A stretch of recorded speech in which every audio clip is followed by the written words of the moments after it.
Well, it was an impressive game and a strong Los Angeles Lakers debut for Luke Kennard. He played his first game for the Lakers at home in front of the Lakers crowd, which can be stressful, especially for a three-point shooter who does most of his work beyond the arc. However, Kennard did not look nervous at all. He played 26 minutes in his first game as a Laker, and even though he likely does not know the full playbook yet, he still played important minutes. He closed the game and reached double figures in scoring. He finished with 10 points, 2 rebounds, 2 assists, 1 steal, and made 2 three-point shots, going 2 for 4 from deep, which matches his season average of 50%. He currently leads the NBA in three-point percentage this season and is also ranked second all-time in NBA history. He showed that shooting ability clearly in this game. He looked exactly like the three-point threat the Lakers expected and the off-ball shooter the team has been missing, especially while playing without Luka Doncic. Kennard made an immediate impact on the offense, mainly with his shooting, but not only that. Beyond the shots he made or missed, his off-ball movement stood out as well. And his ability to pull defenders away from the ball was very important, and that off-ball gravity was clearly on display in this game. When he shared the floor with either Austin Reeves, LeBron James, or both, he helped them get open, and they also helped him find space. That combination is very hard to defend. Teams have to focus on the ball handler, whether it is LeBron or Austin, and both demand attention. But at the same time, they cannot lose track of Luke Kennard. He is not like Jared Vanderbilt, who defenses can leave alone at the three-point line, or even someone like Marcus Smart, who teams may be comfortable guarding loosely. Kennard demands attention. Defenders must watch him at the three-point line, and he is also a strong backdoor cutter. He showed that in this game by making a few smart cuts and finishing at the rim. Even when he did not shoot, he moved the ball well, kicking it out and making clean, connected passes. He found teammates near the basket, spotted open cutters, and helped keep the offense flowing. That is an area where Kennard can clearly help this team, just like he showed in this game. It may not always be easy to play him alongside more than 2 of Luka Doncic, LeBron, and Austin, but when the right lineup is used, as it was tonight, he can make a real impact. Whether it is shooting from 3 or cutting around the court. From the three-point line to the basket or a mix of both and then making the right pass, he showed his full skill set. He is a strong team passer, works well in transition, finds open teammates, and knows how to keep the ball moving. He will clearly help the Lakers' offense, and likely more than many fans expected. A lot of people thought he was only a spot-up, catch-and-shoot player, but that is not true. He may not take as many three-point shots as players like Stephen Curry or Trae Young, but he is always ready to shoot and is very reliable. Beyond that, he can also drive to the basket and finish efficiently. This season, he is shooting 54% from the field, which is a career high and may not stay that high, but it shows how effective he has been. His efficiency both from three-point range and inside the arc does not get enough attention, and he showed that clearly in this game. Even defensively, he was better than many fans expected. He is not an elite defender and should not be seen as a lockdown player against top scorers, but this performance showed that he can hold his own and is more capable on defense than many people assumed. Over his career, he has generally graded as a slightly negative defender, around a -3 defensive BPM. However, like he showed in this game, when he is focused and giving effort, he can be solid on defense. He competed, contested shots, and held his position on the perimeter at the three-point line. I think he is good enough to play alongside at least 2 of Luka Doncic, LeBron James, and Austin Reeves, just like he did tonight, and I expect him to be a regular part of the rotation going forward. Of course, it will not always be perfect. There will be games where his defense is less effective, and nights where he does not shoot as well as he did here. There will be games where he does not hit 2 three-pointers, does not shoot 50%, or maybe does not make a 3 at all, and fans will likely overreact. But overall, I believe Luke Kennard can and will make a real impact in the rotation, especially with his three-point shooting and overall offensive value. He gives the team energy off the bench and provides a different look and skill set that they did not really have before. He can clearly help this team. In my view, this was a great debut for Kennard, probably better than many expected. He also played more minutes than I thought he would, logging 26 minutes and closing the game. While that was my main takeaway from tonight, his strong Lakers debut was not the only thing that stood out to me. In addition to that, I thought the Lakers supporting cast played very well tonight, and they needed it with LeBron James having another somewhat sloppy game, finishing with 7 turnovers, similar to the previous game. The offense overall looked a bit messy at times. However, off the bench, players like Maxi Kleber, Jared Vanderbilt, and of course Luke Kennard stepped up and gave the team a big energy boost. I already covered Kennard, but Kleber deserves credit as well. as this was his second strong game in a row. With no DeAndre Jordan available, and even with Jackson Hayes returning and starting, Kleber was clearly more effective and ended up finishing the game. He played 28 minutes, saw important fourth-quarter time, and closed the game alongside Kennard. I thought Kleber was excellent defensively, played with high effort, and rebounded very well.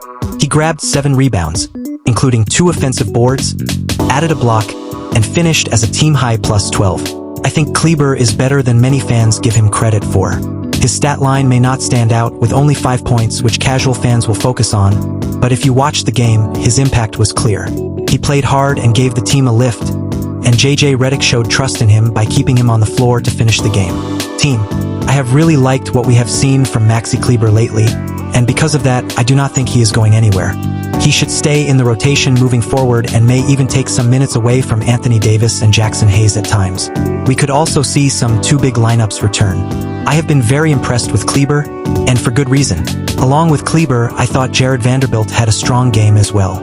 Almost every time the Lakers play Golden State, Vanderbilt finds a way to make an impact. Maybe it is because of the smaller lineups they use, which allows him to play more physically around the basket. As usual, he played well against them, scoring 13 points.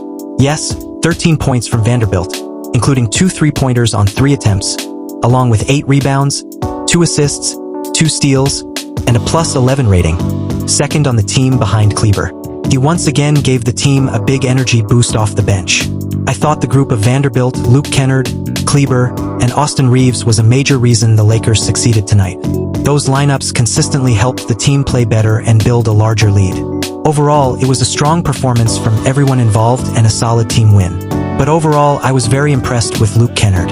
I was also very impressed with Maxi Kleber and Jared Vanderbilt, and credit to Rui Hachimura as well. Rui had a strong game, scoring 18 points and knocking down 4 of his 5 3-point attempts. It was a great performance from him. Overall, this was a very solid team win, and like I said earlier, it was an excellent Lakers debut for Kennard. With that said, I will now let you hear from the team after the game, but feel free to share your thoughts on Kennard's debut and how you think the law.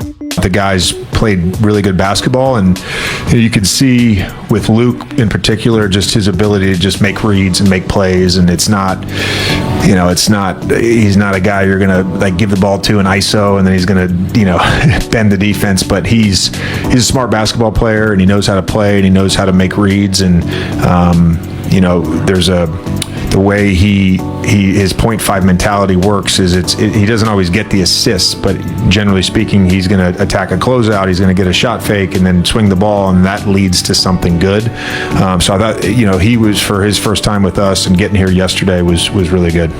The second straight time you close with Maxi Kleber, and I think he leads in plus minus again. Does he symbolize in some ways these last 2 wins, just the kind of some grit and the second half especially, and just ruggedness and whatever, smarts? Yeah, just doing, again, I think the group the last 2 games, and Maxi's certainly led on this, but the group the last 2 games just doing what is necessary to win that game. Tonight required something a little bit different, but a little bit similar to Thursday. That was Thursday, right? Yeah, Thursday against Philly, and he's a pro, and he's gonna be in the mix in terms of his physicality and rebounding, and he had the big block shot in the fourth. So just another great game from him. The 3 that Luke had in the corner in the second half, you were saying that he was kind of just reading the game, but was that a set play? It seemed like that was an ATO. And how much did he get from the coaching staff yesterday or pregame today, or did you just draw that up and he was picking it up in the moment in terms of? Oh, that one was that's a drop. That's an ATO. That's not a set. We tried to, with him, the way that today worked, it was a lot of just Laker nail, to be honest with you, especially in the second half, and some of that was who we wanted to attack, and some of that was just, trying to get something out of the offense versus, trying to run anything too fancy. And we didn't get a ton out of the post in the first half. We kind of went away from that in the second half. We got a little bit out of it, but really it was just, trying to attack the paint. And I thought Braun started off the second half kind of leading on that, just kind of set the tone with just getting in the paint and trying to score there. Just a quick follow on. When you acquire a player mid-season like this, like part of your process, do you go to look to see what type of sets that he's had success with, and with the Clippers or the Grizzlies or the Hawks or whatever? Is that part of Sure. Yeah. I mean, I watched like a full offensive and defensive edit yesterday of him, and then we obviously simultaneously sent him an edit of all our defensive and offensive concepts, plays, sets, coverages, all that. Yeah, I'm sure he probably watched it. Not all players would, but he probably did. Why? Because he put Duke? Of course. Now, I graduated. He didn't. Expectations were coming into the game, but what was it like playing a key role, making some key plays in a victory and closing out the game? Yeah, I mean, it's huge to play at a place like this. I mean, biggest stage in basketball. It's something special, and I think for me, expectation was obviously get a win. That's the biggest thing at the end of the day. But for me, just to be aggressive out there, try to make plays when I can, and have an impact, whether it's shooting, passing, screening, rebound, anything it is. That was my expectation for myself, and I thought it was a really good win.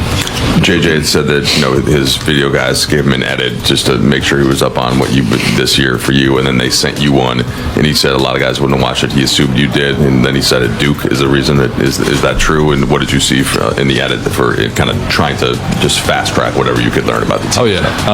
I mean, obviously when you're on a new team, you got to learn a lot of new things and new people, how guys play, obviously plays and defensive coverages. But yeah, I mean, just going back to the Duke days, watching film, that was always a big thing. And for me, it's been a big thing throughout my entire career, 9 years now, and it plays a big part of it. And for me, it's just I studied a lot of it today, a lot of the play calls and defensive coverages. And there's still some things I need to pick up on. He did a good job of pointing me in the right direction. Same with LeBron and AR, same thing. But it's good when you have guys that help you out with that stuff and feel confident in you to be in the right spots.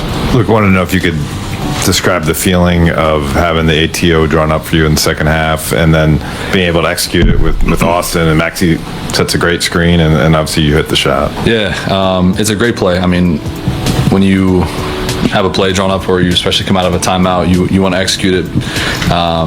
You want to get a good shot no matter what, make or miss. But yeah, Maxey set an incredible screen, great pass by AR, and just a good play by Coach. So I'm excited to have some more of those and see what else he can come up with there on the sideline. But yeah, it's big. I thought for us as a team, our execution was big, especially down the stretch. They played hard, a lot of cutting and a lot of big shots that they hit. But for us to stay composed and hit some big shots and execute down the stretch was huge for us. And Luke, in terms of that zone defense that you was on the floor with quite often, how do you feel like that helped you get acclimated, not just to what this team needs to do defensively, but also to the teammates that you're playing with now? Yeah, obviously with the zone, communication's huge, and I think it makes you use your voice a little bit more, and I think with that, you talk to different guys within that zone, so you get more comfortable with them out there. And yeah, again, the coaches, my teammates, they at the beginning of the game, before the game, I was asking a lot of questions, probably too many, but at the same time, they were real positive and encouraging and helping me out with everything. All right, guys, you got OKC and San Antonio back-to-back. You got the two top teams in the Western Conference. They have not had a lot of success against either team. They did beat San Antonio early, lost to them the next two times, also lost to OKC, got blown out. No Shea, don't know about Luka. Man, it'd be great to get one of these games, get both. Whatever you got to do, James, but split would be nice, but I'll sign up for, I would take both right now. Big game, I'd run for the hills. I want them both. And, that sends a message to themselves. And it also, gives them a good pad when they go into the All-Star break to have some wins under their belt, come back with a lot of confidence. Yeah, get past those two Against games. some good teams. And beat the top teams. Try to get at least a split Gotta of beat those top two. team. Then you got Dallas. All right. All-Star break. Brez, James, Allie, Mike Trudell, I'm Chris McGee. We'll see you on Monday. Have a great Super Bowl Sunday.